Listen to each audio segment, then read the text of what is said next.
Kwa kipekee kabisa ni mshukuru Mwenyezi Mungu kwa kutufikisha salama hapa Mbeya.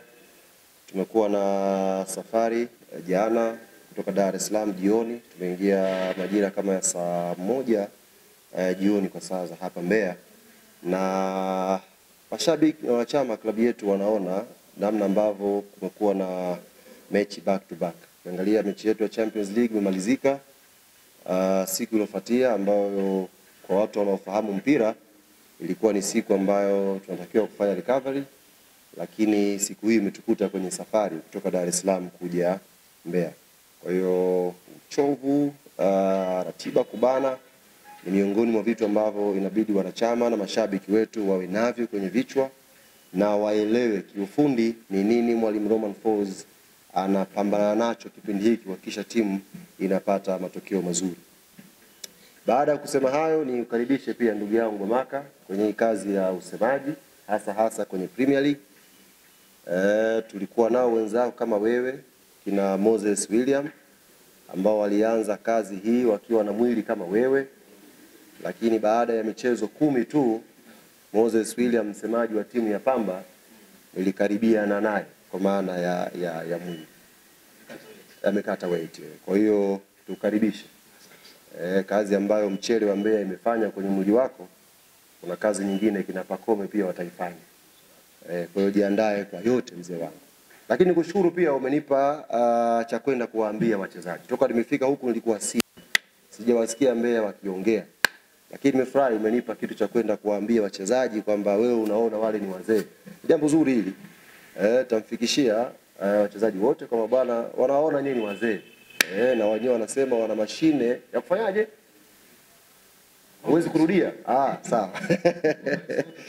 Bwana mimi waombe mashabiki wetu wa Yanga, Mbeya hamjawahi kudisappoint. Mara zote tunapokuja Mbeya, tulikuwa tunafanya shughuli za wanachama, tunakuja kwenye mechi, imekuwa karibu sana na timu yenu. Sana.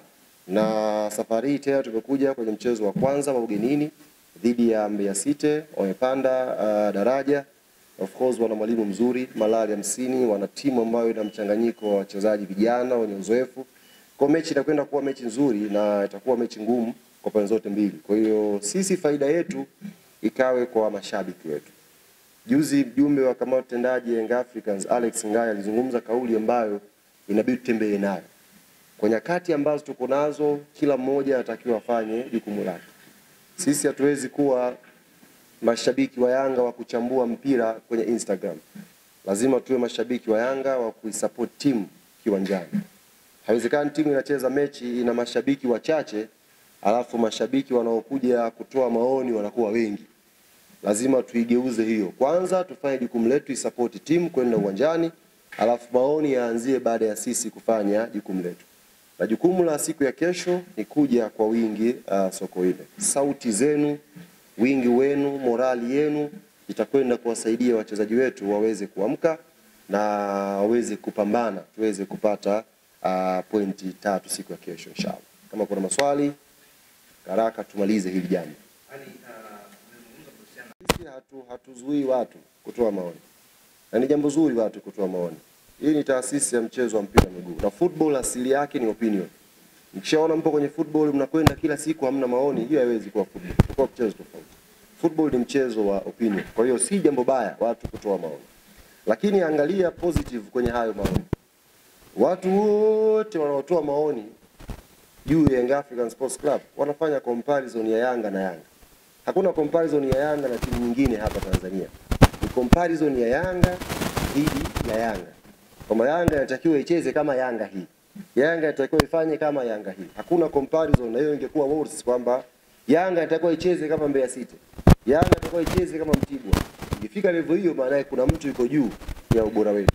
Lakini kinachozungumzwa hapa ni Yanga against Yanga. It is very good kwetu sisi. Inaonyesha ni kwa kiasi gani tuna daraja ambao tuko nalo. Lakini kwenye hayo maoni wako watu ambao na wao sasa wanapenyea humo na wao wanapitisha sumu zao humo kutaka tu kutengeneza mvurugano.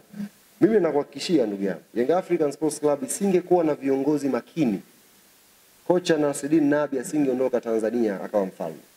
Akishafukuzwa mapema tu, Yanga isingekuwa na viongozi wanaofanya proper analysis ya timu, pengine tungeshamfukuza Said Ramovic baada ya mechi 3 tu. Tungeshamtimua. Kafungwa pale na Al Hilal Omdurman, kaenda kafungwa sijui na wale nani wale Msialja. Tumecheza hatukupata matokeo mazuri, lakini tulikuwa tunafanya proper analysis ya timu, baadaye tukatolewa kwenye makundi kwa faida ya goal difference, sio kwa point. Japokuwa tulianza vibaya, lakini tuna viongozi ambao wanafanya analysis. Romain Folz bado ni kocha sahihi kwa Young Africans. Na ni kocha ambaye ataifikisha hii club kwenye nchi ya ahadi.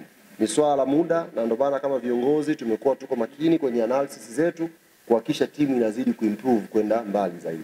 Maoni haya ya watu wanaotoa watu ambao wanatoa vitu ambavyo havina maana, hawa ndio ambao tutashughulika nao. Kwa mfano kuna mchambuzi jana amesema Yanga hakuna kocha, timu inabebwa na wachezaji. Hasa anataka baba yake ndo atubebe sisi. Yaani kwamba tuache wachezaji wetu ambao tunawalipa hela nyingi, tumchukue baba yako aje atubebe. Basi kama mtu inamuuma Pacome kuibeba Yanga, alete naye mgongo wake. Ainame Yanga tupande atubebe kama rais namna hiyo. Sisi tunalipa wachezaji hela nyingi. Tunalipa wachezaji facilities mbalimbali waweze kudeliver kwenye pitch. Sasa mtu anakuambia Yanga ipo kina Pacome tu hawa na hawajakutana na timu ngumu wao. Wakutana na timu ngumu lazima wafungwe. Nani kakwambia football unafungwa na timu ngumu? Nani? Yanga tumecheza finali CAF Confederation. Tumefungwa na EF. Tulifunga timu ngumu tukafungwa na EF. That's football. Mtu ajifanya kama anapiga ramli hivi. Kwamba ngoja tu. Ngoja nani sasa? Yeye timu yake ishapigwa pale. Na kama Yanga nafunga timu dhaifu, tuna timu dhaifu nyingi tumezishona toka msimu umeanza. Watu hawazungumzi haya. Timu lao linacheza pale roho mkononi, hamna anayechambua. Yaani Yanga mechi ikicheza ikiisha, kocha hafai. Timu yao ikicheza mechi ikiisha, bleach zimewapendeza wachezaji wetu. Hawazungumzii performance. Sisi tunawatazama na sababu sisi tunajua ukiwekeza nguvu nyingi sana kudina hao watu wapoteza focus yao kwenye timu.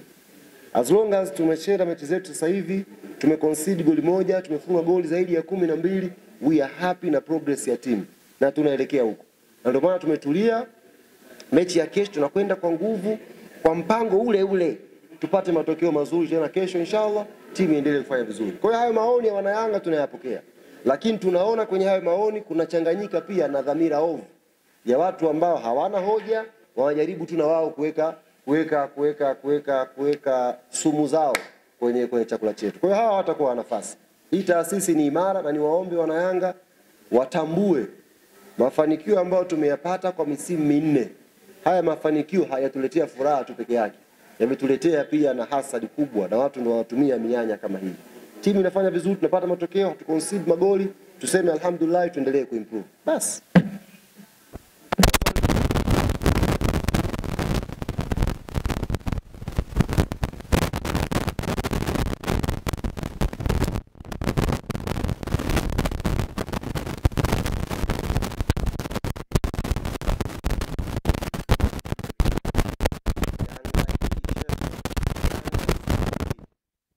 Based on facts.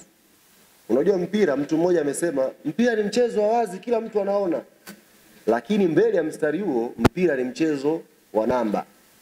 Bila facts huwezi kuchambua mpira. Hauwezi ukaanalyze football kama hauna facts. Utakuwa unapiga kelele tu. Football need facts, numbers, weka pale takwimu, zungumza watu wakuelewe. Yanga hii to me, toka tumeanza pre-season mpaka sasa hivi, pengine hii inakwenda kuwa Yanga bora kuliko katika miaka minne ambayo tumetengeneza timu yetu. Alizungumza hii kauli rais wa klabu yetu kuhusu usajili, kwamba tumefanya usajili mkubwa na bora zaidi kuliko miaka minne iliyopita, na ninakuhakikishia the program ambayo tuko nayo, process ya timu yetu inapokwenda, tunakwenda kuizalisha Yanga bora ambayo haijatokea katika misimu ya hivi karibuni. Na Yanga bora itapimwa na nini? Itapimwa na numbers. Itapimwa na performance na results. Tutakwenda mpaka wapi kwenye Champions League? Tutafanya nini kwenye ligi za ndani?